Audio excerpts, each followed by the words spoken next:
দেখেন দিন শেষে ম্যাচ হেরে গেছি, তো এখানে কারো দোষ দিব না যে রান হয় নাই বা রান হয় নাই, বাট এই রানে আমাদের ডিফেন্ড করা উচিত ছিল।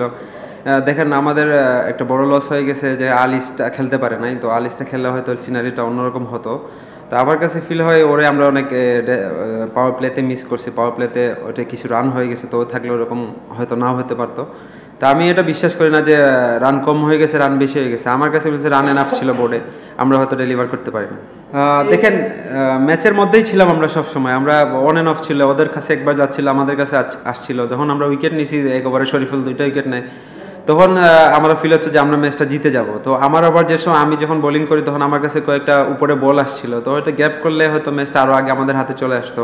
তো এখানে একটু মিস্টেক হয়েছে। লাস্ট থ্রুআউট দ্য টুর্নামেন্ট আমরা অনেক ভালো ফিল্ডিং করি নাই, অনেকগুলো ক্যাচ ছুটেছে, আগে প্রিভিয়াস ম্যাচে অনেকগুলো ক্যাচ ছুটেছে। তো এগুলা ক্রিকেট হ্যাপেনিং, এগুলো হয়, তো এগুলা ধরে লাভ নাই, এখন হাইরা গেছি তো আর। হ্যাঁ দেখেন মায়াস যখন আউট হয়েছে আমি শরীফুলকে বলতেছিলাম তুই ম্যাচ জিতাবি, আরেকটা উইকেট নিলে পরের বলে রিয়াদ ভাইকে আউট করে দিছে, তো আমার কাছে আরও বিশ্বাস হচ্ছিল না ম্যাচটা জিতে যাবো ইনশাল্লাহ।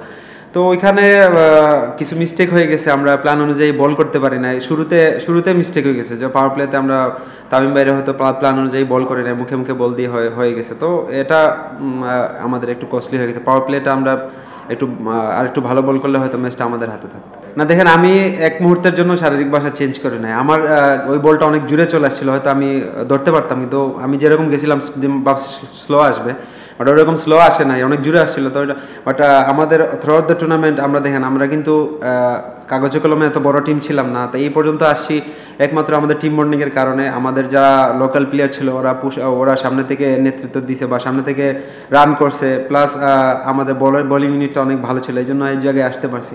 তো আমি বলবো না যে আমাদের কখনোই আমাদের মাঠে বডি ল্যাঙ্গুয়েজ এলোমেলো ছিল না। কারণ আপনারা ওই ভাই আগে কোয়েশ্চেন করছিল, আমি বলছিলাম 10-15 বেশি হতে পারতো, বাট ওনারা ভালো বল করছে।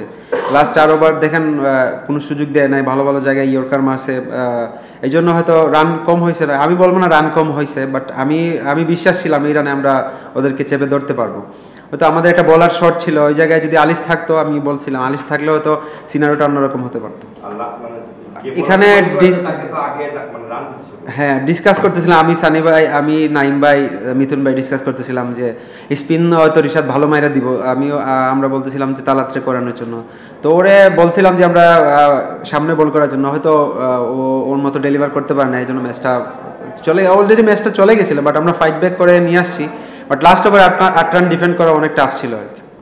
স্যাটিসফাইড এটা বলবো না, যদি চ্যাম্পিয়ন হতে পারতাম স্যাটিসফাইড হতাম। তো আমার চেষ্টা ছিল যে নিজেকে কিভাবে একটা বিপিএলে মেলে ধরা যায়, এখানে আমাকে কোচ হেল্প করছে, সন্টেট ছিল এখানে, ওনারা হেল্প করছে। আমার কাছে ফিল হয়েছে যে না আমি ফ্রিলি বিপিএলটা খেলতে পারছি, আমি যখন যা চাইছি ক্যাপ্টেন আমাকে হেল্প করছে, তো আমার কাছে ফিল হয়েছে যে না এই বিপিএলটা আমার one of the best BPL আর কি। হ্যাঁ দেখেন ড্রেসিং রুমে সবাই কোচ বলেন, আমরা টিম ম্যানেজমেন্ট প্লেয়ার সবাই বলতেছে আমরা এই পর্যন্ত আসছি, আমাদের গর্ব করা উচিত। তো আমি পার্সোনালি ফিল করি যে এক নম্বর সবসময় মানুষ মনে রাখে, রানার্স আপ কে হয়েছে এই সময় মনে রাখে না। তো আমি পার্সোনালি এটা আমার কাছে খারাপই লাগতেছে যে আমি চ্যাম্পিয়ন হতে পারতাম, এত রান ছিল বোর্ডে, তো আমরা আরেকটু ভালোভাবে যদি চেপে ধরতে পারতাম তাহলে জিততে পারতাম আর কি।